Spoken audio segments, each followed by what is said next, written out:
नमस्कार। होली आने वाली है। होली का रंगीन त्योहार उत्सव भारत को एक सूत्र में जोड़ता है और हमारा जो ग्रुप है जो कि एक सूत्र में भारत और भारतीय संस्कृति से जुड़ा है।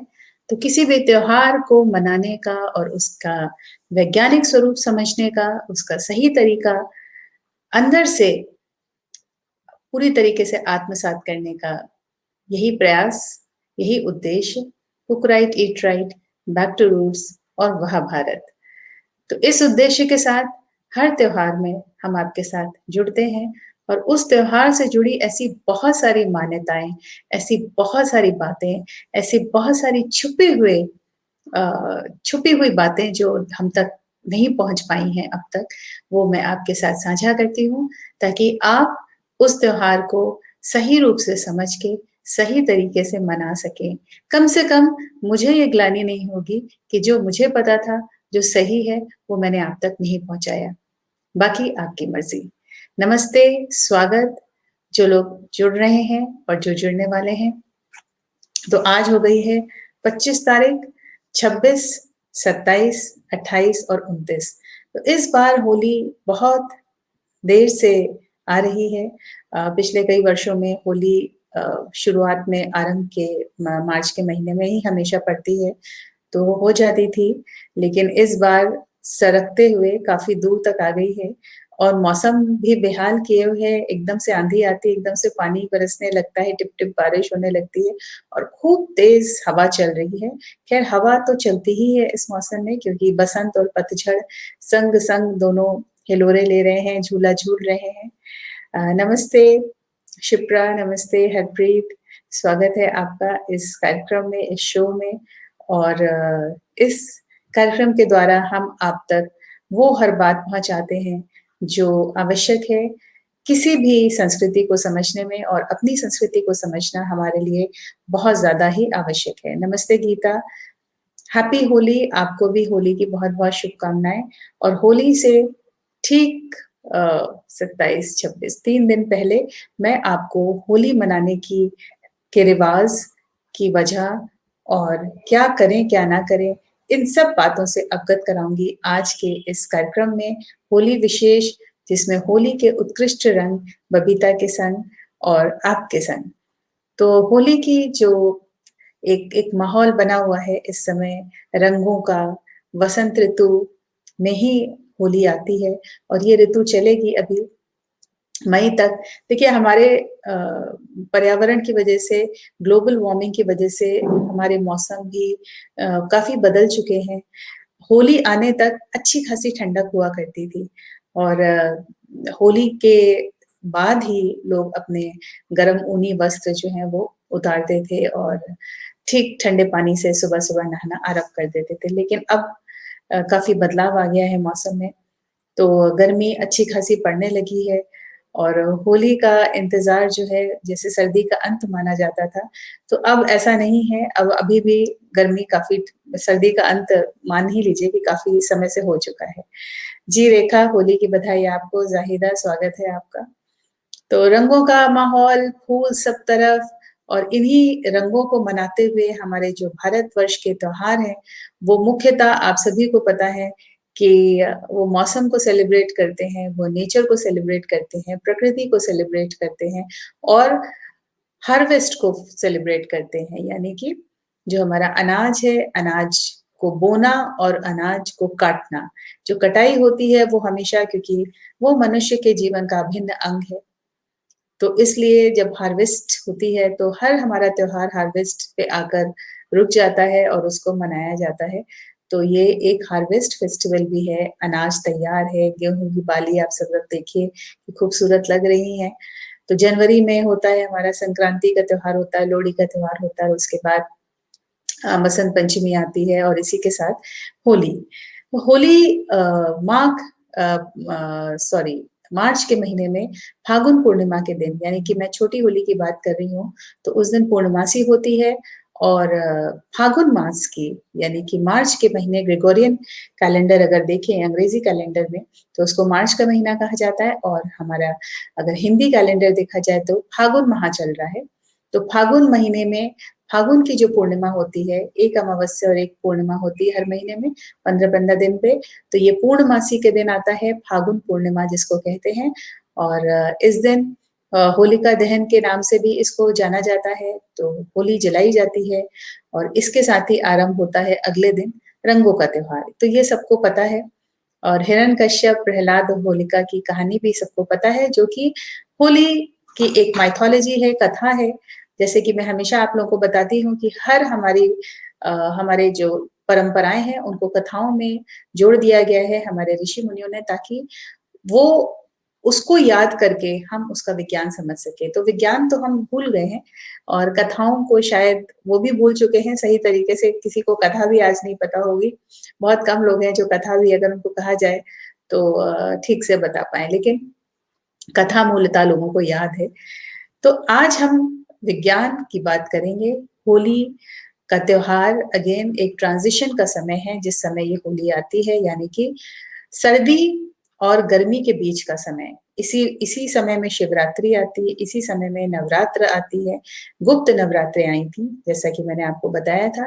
तो नवरात्रि भी हमेशा ट्रांजिशन पीरियड में आती है, जब ठंड खत्म हो रही है और गर्मी का आरंभ शुरू हो रहा है। तो ये जो प्रारंभिक दिन होते हैं ये बसंत ऋतु को होते हैं।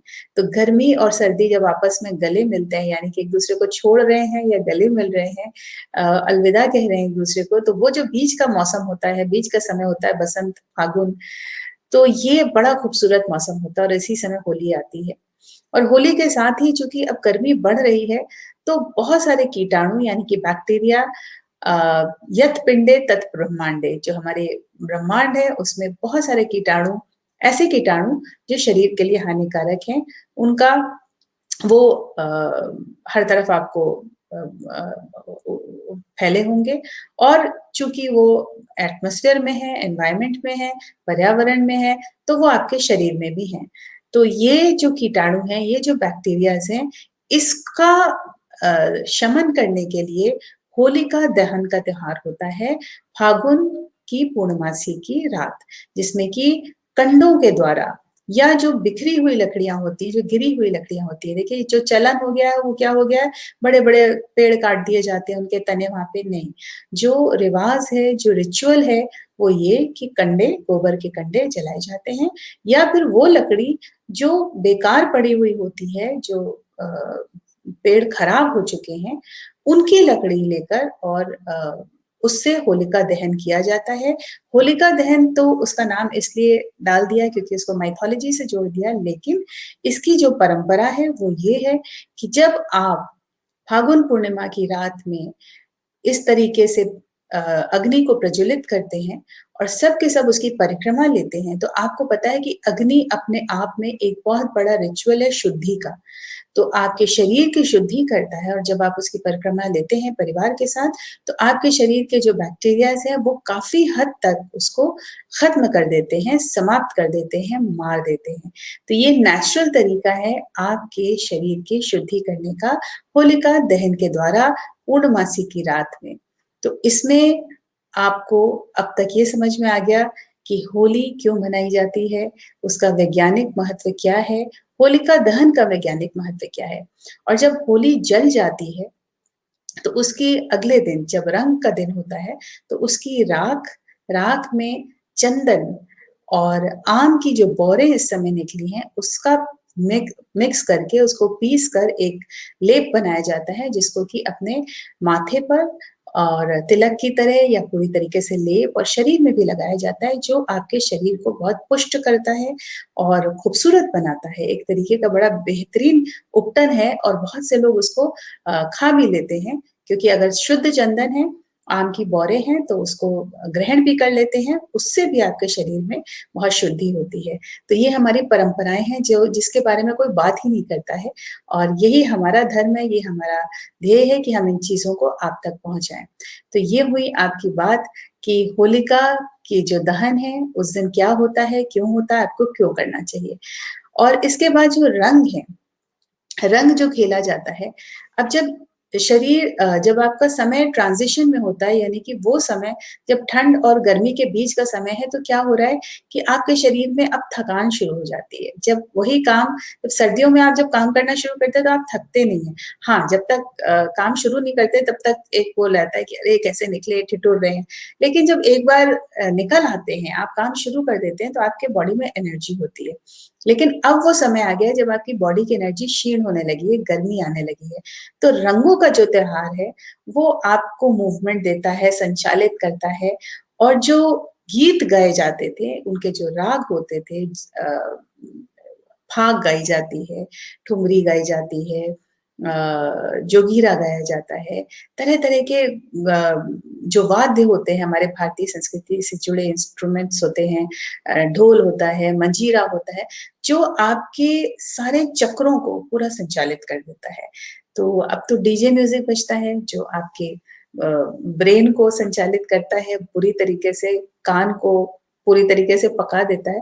लेकिन जिन वाद्य यंत्रों का हमारी परंपराओं में, हमारी भारतीय संस्कृति में जिनका उल्लेख है और जो आज भी पारंपरिक तरीके से गाँव में और लोग उसको अ, उसी के द्वारा अपने शरीर को संचालित करते हैं और जब आप उसको सुनेंगे, तो आपको समझ में आएगा कि किस तरीके से साउंड थेरेपी हमारे शरीर को एक एनर्जी देती है। और इसी के साथ आ जाते हैं रंग, पारंपरिक रंग जो हल्दी से, चंदन से, मेहंदी से, गुड़हल के फूल, टेसू के फूल, पलाश के फूल, अ, फूलों के जो पत्तियाँ हैं, गुलाब हो गए, गेंदा हो गया, चुकंदर हो गया, जो अब सब्जियों के रस और रंग इन सब चीज़ों से तो ये जो साउंड थेरेपी के साथ-साथ कलर थेरेपी आपके शरीर के ऊपर बहुत काम करती है और जितने भी प्राकृतिक रंग हैं, ये आपके शरीर के जो छिद्र हैं, जो स्वेट जिससे निकलता है, आपके रोम जो हैं, रोम छिद्रों के अंदर एंटर करते हैं और आपको रिजुवेनेट करते हैं, आपके शरीर को खूबसूरत बनाते हैं, आपके शरीर के अंदर ऊर्जा लाते हैं, एनर्जी लाते हैं और इसी का काम हम नित्य प्रतिदिन करते हैं कि किस तरीके से हमारे शरीर में एनर्जी आए। तो एनर्जी का ये सारा काम चल रहा है और ये त्योहार जो है, ये साइन पोस्ट की तरह ये एक ट्रैफिक लाइट की तरह हमारे समय-समय पर हमको पूरी तरीके से हिला देते हैं, पूरी तरीके से रिजुवेनेट कर देते हैं, ऊर्जा डाल देते हैं ताकि हम उसके आगे काफ़ी दिनों तक उसी खुमारी में रहें और हमारे शरीर में जो शिथिलता आ रही है, जो आलस्य आ रहा है, उसको तोड़ सकें, उससे बाहर निकल सकें। तो ये रंग और दहन दोनों चीज़ों का मैंने आपको एक वैज्ञानिक प्रभाव, वैज्ञानिक उसका जो सिग्निफिकेंस है, वो मैंने आपको बताया। अब चूँकि हम वसंत ऋतु, ऋतुचर्या पे काफ़ी बातचीत कर चुके हैं, अपने ग्रुप में हर ऋतु की हम बात करते हैं। नमस्ते सुमित, नमस्ते अनीता, आप जो लोग अभी जुड़े हैं, उन सबका स्वागत है। तो आपके पास अब मैं होलिका दहन जो मैंने आपको बताया कि आप जब उसकी परिक्रमा करते हैं, कंडों से जली हुई जब होली जलाई जाती है, बिखरी हुई लकड़ी से, पेड़ ना काट के, तो उससे आपके शरीर के जितने कीटाणु हैं, वो मर जाते हैं, वो नष्ट हो जाते हैं। अग्नि जो है, आग है, वो शुद्धि का काम करती है हमेशा। इसीलिए आग को हमारी भारतीय संस्कृति में इतना ज़्यादा प्राथमिकता दी जाती है, हर चीज़ में अग्नि को। और अग्नि एक ऐसा रूप है शुद्धिकरण का जो कि जिसको हमें बहुत सँभाल के इस्तेमाल करना है क्योंकि वो आपको नष्ट भी उतनी ही जल्दी कर सकती है। तो दहन से आपके शरीर के और बाहर के सारे कीटाणु नष्ट हो जाते हैं और रंगों का प्रभाव आपके शरीर के ऊपर होता है, लेकिन प्राकृतिक रंग, नो सिंथेटिक कलर्स, कोई भी केमिकल युक्त कलर इस्तेमाल ना करें। अब तो पिछले 5 सालों में मैंने देखा है कि काफ़ी बदलाव आया है। हर कोई ऑर्गेनिक कलर्स, नेचुरल कलर्स की बात कर रहा है, लेकिन नेचुरल कलर्स के नाम पर भी लोग आपको काफ़ी बेवकूफ़ बना सकते हैं। इसलिए मैं सबसे गुज़ारिश करूँगी कि आप लोग घर में ही रंग बनाएँ और उन्हीं रंगों से खेलें। रंग का प्रभाव मैंने आपको शरीर पे बता दिया कि उसका कलर थेरेपी होती है, आपके शरीर में वो रंग सम्मिलित हैं, बॉडी के अंदर वो सारे रंग हैं और आपको पता है कि आयुर्वेद अनुसार किसी भी एक रंग की कमी आपके शरीर में, आपके शरीर की बीमारी को बढ़ा देती है। इसलिए रंगों का प्रभाव आपके शरीर पे बहुत होता है। इसलिए कलर थेरेपी एक अलग तरीके की चिकित्सा है जिसमें नीले रंग का अलग प्रभाव है, हरे रंग का अलग प्रभाव और ये सारे रंग होली के समय उस समय जिस समय सर्दी जा रही है, गर्मी आ रही है, ये बीच का ट्रांज़िशन पीरियड जिस समय आप बहुत जल्दी आपकी तबीयत खराब होती है, इसीलिए खान-पान के द्वारा और इन रिचुअल्स के द्वारा आप अपने आप को सही रख सकते हैं। ये सारा कार्यक्रम जो है आपको स्वस्थ रखने के लिए है। आगे का आपका जो जीवन है, आगे का जो मौसम है, उसमें आप पूरी तरीके से स्वस्थ रह सकें, इसलिए ये चीज़ें आपको समझनी बहुत आवश्यक है। तो अब आते हैं सबसे मुख्य बात पे जिसके बारे में मैं चर्चा हमेशा करती हूँ और आज भी करूँगी, वो है खान-पान। तो मैं आपको बता रही थी कि वसंत ऋतुचर्या की हमने बात की थी। वसंत ऋतुचर्या में मैंने आपको बताया कि मीठा, खट्टा और नमकीन इन तीनों चीज़ों से आपको पूरी तरीके से उसको अवॉइड करना है, उसको अपने जीवन से इस वसंत ऋतु में हटा देना है और क्या खाना है? आपको तिक्त खाना है यानी कि कड़वा, कटु और कसैला। तो ये 3 स्वाद आपको अपने खाने में सम्मिलित करने हैं और मीठा नमकीन और खट्टा हटाना है। लेकिन आपको आज मैं और पहले भी बता चुकी हूँ कि लॉबीज़ चलती हैं हमारे देश में या किसी भी देश में। जब आप अ, कमर्शियली कोई चीज़ काम कर रहे होते हैं, तो आप क्या करते हैं, आप उच्च कोटि के लोगों को इकट्ठा करते हैं, उनके हाथ में वो सामान देते हैं। जैसे कि आप देखिए, कोई भी अगर अपना बिज़नेस चलाता है, तो वो क्या करता है, वो बड़े-बड़े लोगों को अपने प्रोडक्ट्स जो हैं, वो बोलेंगे कि आप हमारे प्रोडक्ट के लिए एडवर्टाइज़मेंट कर दीजिए और इतने पैसे लीजिए। तो जितनी बड़ी इंडस्ट्री, उतना बड़ा पैसा, उतना बड़ा ब्रांडिंग, उतना बड़ा एडवर्टाइज़मेंट। तो हमारे त्योहारों के साथ भी ये बुरी तरीके से ये कार्यक्रम चलता आ रहा है और चलता ही रहेगा यदि आप मेरे साथ जुड़ के इन चीज़ों को समझेंगे नहीं। देखिए, मैं आपको समझा सकती हूँ, आप 5 को समझा सकते हैं, वो 10 को समझा सकते हैं और इस तरीके से बदलाव आएगा। तो यही स्वाद जो वसंत ऋतु में नहीं खाने चाहिए, वो हमारे त्योहार में पूरी तरीके से भर दिए गए हैं। यानी कि गुजिया जो कि मैदा, खोया, चीनी इन सब से तैयार होती है।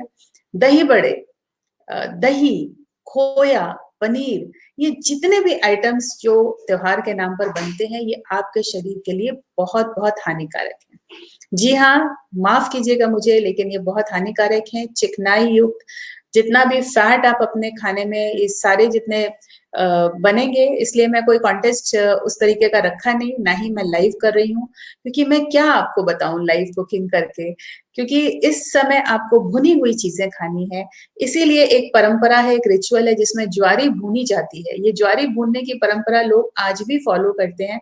उसका सिर्फ़ और सिर्फ़ वजह यही है कि जितनी भी चीज़ें आप भुनी हुई इस समय खाएँगे, चाहे सब्जियाँ हों, चाहे अनाज हो, उसको भून के आप खाएँगे। इनफैक्ट आटा भी जब गूँध लेते हैं तो उसको हल्का-सा अगर सेक कर तब आप उसकी रोटी तैयार करेंगे, तो कहा जाता है कि ये आपके शरीर को और ज़्यादा स्वस्थ करती है। पूरियाँ बनेंगी, कचौड़ियाँ तलेंगे और दही बड़े के बारे में मैं आप लोग को कितनी बार बता चुकी हूँ कि उड़द दाल और दही का जो कॉम्बिनेशन है, वो सबसे ज़्यादा डेंजरस है, सबसे ज़्यादा पॉइज़नस है। लेकिन आज ही मैंने देखा कि हमारे ग्रुप की एक सदस्य हैं जिन्होंने दही बड़ा प्रमोट किया हुआ है, डाला हुआ है, कोई बात नहीं, आपको पता नहीं है लेकिन अब मैं सबको बता रही हूँ। नमस्ते रीना अ, जी, जी।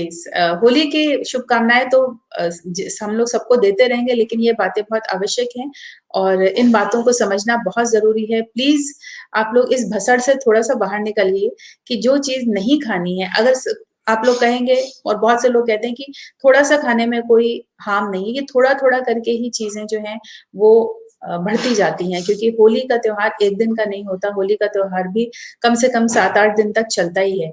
और पहले तो चलता था, अब 3-4 दिन तक तो चलता ही है। अब गुजिया बनती है, तो गुजिया 1 दिन के लिए नहीं तैयार होगी। अब लोग बाहर से गुजिया बनाने लगे हैं, खरीदने लगे हैं, तो वो तो और भी ज़्यादा हानिकारक है। देखिए, जो चीज़ें हाथ से तैयार होती हैं, आप किसके हाथ से, किस मन से खाना इसीलिए मैं बोलती हूँ कि खुद ही तैयार कीजिए, खुद ही पकाइए। इसलिए होम मेकर्स के द्वारा मैं इस बात को हमेशा दोहराती हूँ कि घर का खाना, घर का तैयार खाना, लेकिन उसमें भी स्वास्थ्यवर्धक। बहुत सारी सब्जियाँ, बहुत सारी तरकारियाँ मैं देखती हूँ तेल से लदी हुई हैं। तेल बुरा नहीं है, लेकिन तेल को किस तरीके से इस्तेमाल किया। अगर एक बहुत ही हरी-भरी सब्ज़ी को आपने तेल से भर दिया है तेल के अंदर खूब अच्छे से भून-भून के प्याज़, अदरक, मसाला सब डाल के तो वो मतलब स्वाद अगर आप खुद भी सोचिए, तो कोई भी चीज़ आप खाते हैं, तो उसका कितनी देर ज़ुबान पे स्वाद रहता है? कुछ सेकंड्स, उसके बाद वो आपके इतने बड़े शरीर के अंदर जा रहा है। वो क्या कर रहा है उस शरीर के अंदर? उस शरीर के अंदर आपके इतने सारे ऑर्गन्स हैं, इतनी सारी नाड़ियाँ हैं, इतने सारे ग्रंथ हैं, ग्लैंड्स हैं, उन सबको धीमे-धीमे, धीमे-धीमे करके चौपट कर रहा है। तो खाना वो खाना चाहिए जो आपको प्राण दे, जो आपको शक्ति दे, जो आपको ऊर्जा दे, जो आपको एनर्जी दे, और त्योहारों में तो विशेषकर ये तो बहुत आवश्यक है कि आप शुद्ध खाना, स्वस्थ खाना, स्वच्छ खाना त्योहारों पे खासकर खाएँ, ताकि वो आगे भी परंपरा चलती रहे। तो हम अगर दही बड़े, रसगुल्ले, गुजिया ये सब तैयार करते रहेंगे, मुझे तो नहीं पता कि ये गुजिया की परंपरा कब इस्तेमाल हुई, और वो भी बाज़ार से खरीदे हुआ मैदा। तो और तल के, तो आप सोचिए कि उस चीज़ का क्या आपके शरीर पे प्रभाव होगा। गुजिया मैंने भी बहुत खाई है, लेकिन कोई चीज़ अगर गलत हो गई है, तो क्या हम उसको करते चले जाएँ? तो जब आपको एक चीज़ कोई बता रहा है या समझा रहा है, तो उसको करना चाहिए, और ध्यान देना चाहिए कि हम हेल्दी तरीके से स्वस्थ चीज़ें कैसे तैयार कर सकते हैं, वो भी त्योहार विशेष, वो भी फेस्टिवल स्पेसिफिक बिल्कुल तैयार हो सकती हैं, बिल्कुल बन सकती हैं, और मैं बनाती हूँ, और हमारे से जुड़े हुए बहुत से लोग तैयार करते हैं। तो प्लीज़ ब्रांड्स और सेलिब्रिटीज़ की दुनिया से बाहर निकलिए, क्योंकि उनको तो पैसे दिए जा रहे हैं, और अब सेलिब्रिटीज़ हो गई हैं हमारी होम मेकर्स, हमारी होम शेफ्स। कैसे? क्योंकि उनको पता है कि अब तो जो सामान बाज़ार से खरीदा जाएगा, वो उन्हीं के घर में आएगा। अब आप देखिए, मदर डेयरी की आइसक्रीम आ रही है, फलाँ-फलाँ का ये आ रहा है, वो आ रहा है। आप घर में आइसक्रीम बनाइए, आप घर में सॉस बनाइए, आप घर में दही जमाइए और उसको रख दीजिए। आप रखने के बाद देखिए वो कितने दिन तक यूँ ही बिना किसी प्रिजर्वेटिव के सही रहता है, 1 दिन से ज़्यादा नहीं। इनफैक्ट कुछ चीज़ें तो इस मौसम में सुबह से शाम तक में खराब हो जाएँगी। लेकिन बाहर जब आप खरीदते हैं वो चीज़ें, तो वो पूरी तरीके से प्रिजर्वेटिव्स के साथ होते हैं। अब आपके खाने में प्रिजर्वेटिव मिला हुआ है, आपके खाने में केमिकल मिला हुआ है, आपके सौंदर्य प्रसाधनों में केमिकल मिला हुआ है, और आप उसको कंज़्यूम किए जा रहे हैं खूब-खूब पैसे देकर। तो इसमें किसकी बुद्धिमत्ता है? हमारी, उनकी, या आपकी? तो इन चीज़ों को समझना बहुत आवश्यक है। होली का त्योहार हो, चाहे वसंत पंचमी हो, चाहे शिवरात्रि हो, चाहे सावन का हो, चाहे रक्षाबंधन हो, चाहे दीपावली हो, त्योहारों का मतलब सिर्फ़ और सिर्फ़ वैज्ञानिक है। अनाज, हार्वेस्ट, खुशी और प्रकृति को सेलिब्रेट करना। हमारे भारतीय त्योहार, भारतीय परंपराएँ, कथाएँ हैं, सिर्फ़ उनको याद रखने के लिए, ताकि लोग जो भूल जाएँ, तो शायद उनको कहीं कथाओं से इसमें रस मिले और उसमें आनंद लें।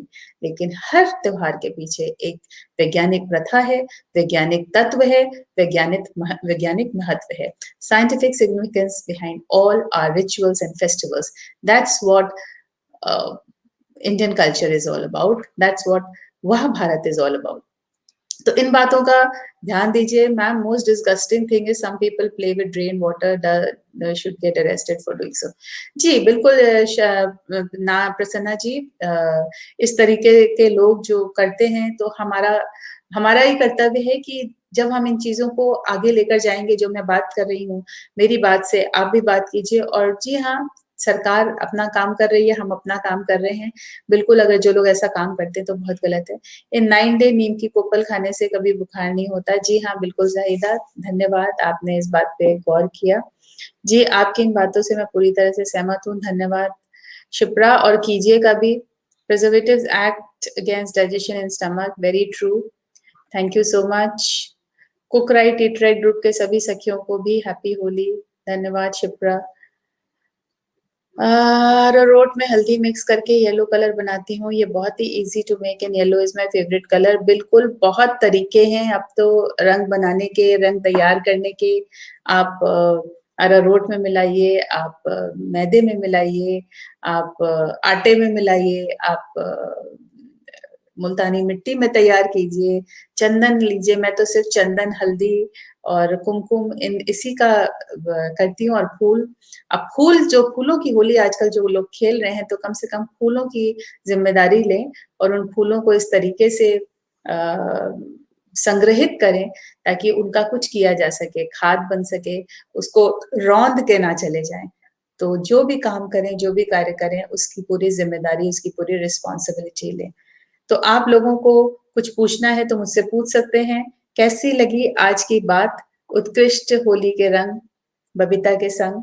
खान-पान से जुड़ी बहुत सी बातें जो आपको शायद नहीं पता थी, तो इस बात का ज़रूर ध्यान दीजिएगा और तला-फला मत खाइए। आपके पाचन क्रिया, गैस, ब्लोटिंग जिनको डायबिटीज़ है, आप सोचिए कि ये सारी चीज़ें जब हम खाते हैं, ग्रहण करते हैं, तो वो हमारे ऑर्गन्स को दिन-प्रतिदिन देखिए कैंसर ऐसे ही नहीं सब तरफ व्याप्त है, डायबिटीज़ ऐसे ही नहीं सब तरफ व्याप्त है। हर तरीके की बीमारी जो कल नहीं थी, आज है। थायरॉइड से लेके और जितनी भी चीज़ें मैं आपको बता रही हूँ ऐसी बहुत सारी और अब तो पता ही नहीं चलता है कि हुआ क्या। तो हम इतना ज़्यादा केमिकल खा रहे हैं, अनजाने में भी खा रहे हैं, अपने घरों के अंदर खा रहे हैं, पेंट से खा रहे हैं, गाड़ी के अंदर ध्यान दीजिएगा एक छोटी-सी टिप आप लोगों को दे रही हूँ कि अब गर्मी शुरू हो गई है, सबके घर में कारें हैं। कार में जब आप बैठे हैं तो प्लीज़ एसी तुरंत ऑन ना करें। कार में भी पेंट होता है, गाड़ी के जो लेदर होता है, रैक्सीन होती है, जो भी होती है, उन सब से गैसेज़ निकलती हैं धूप में जब गाड़ी खड़ी होती है, गर्मी में। तो इसलिए प्लीज़ गर्मी बर्दाश्त कर लें, खिड़कियाँ खोल दें। जब पूरी तरीके से एक नॉर्मल टेम्परेचर में गाड़ी आ जाए, तब आप उसका एयर कंडीशनर ऑन कीजिए, जो कि बहुत हानिकारक है, लेकिन उसके बाद कीजिए तो शायद कुछ बेहतर होगा आपके लिए। जी हाँ, बीटरूट से, चुकंदर से भी तैयार होता है, तो रंगों के बारे में आज मैं बातचीत नहीं कर रही हूँ, वो आप सबको तैयार करने आते हैं। गीता विश्वास ने पिछली बार खूब सारे ऑर्गेनिक रंग दिए थे, मैं भी तैयार करती हूँ, बनाती हूँ। कच्चे केले के दही बड़ा बहुत स्वादिष्ट बनते हैं, बिना तले। जी, रीना लाइव दीजिए चलिए कल आके। तो कल रीना मुखर्जी लाइव दे रही हैं, कच्चे केले के दही बड़े तैयार करेंगी, बिना तले। तो हम चाहते हैं कि इसी तरीके की चीज़ें आप लोग तैयार करें और मैं भी आपको कुछ लाइव ज़रूर देती हूँ, चाहे कल दूँगी, चाहे परसों दूँगी, कुछ अच्छा पकाने के लिए, ठीक है? तो और भी जो लोग इस तरीके का कुछ व्यंजन बढ़िया तैयार करना चाहते हैं, लोगों के साथ साझा करना चाहते हैं, तो ज़रूर साझा करें। वो इंग्रीडिएंट्स मत इस्तेमाल कीजिएगा जो बसंत ऋतु में नहीं खाए जाते हैं, नहीं तैयार किए जाते हैं। क्या हार्म है? सही राह लेने में क्या क्या गलती है? क्या बुराई है? क्यों हम भेड़-चाल करें? क्यों हम उस गली में उस तरीके से जाएँ जो गलत तरीका है? हम क्यों ना सही चुनाव करें? हमारी इच्छा है, हमें पता है कि हमारे लिए क्या गलत है, तो चुनाव करना हमारे हाथ में है, आप सबके हाथ में है। हम सबके हाथ में है। प्लीज़ इन चीज़ों को फ़ॉलो कीजिए, ध्यान दीजिए और हमारी माँ प्रकृति के लिए एक बहुत बड़ा वरदान होगा, जो हम उनका सम्मान करेंगे, ऋतुचर्या करेंगे, दिनचर्या करेंगे, त्योहारचर्या करेंगे। बहुत-बहुत धन्यवाद, बहुत-बहुत शुभकामनाएँ। तो रीना फिर कभी कर ली अच्छा चलिए, तो आप लोगों को रेसिपी तो बता दीजिएगा ताकि उसको वो तैयार कर सकें, ठीक है? धन्यवाद, बहुत-बहुत आप सबका जुड़ने के लिए शुभ रात्रि, नमस्ते, शुभ होली।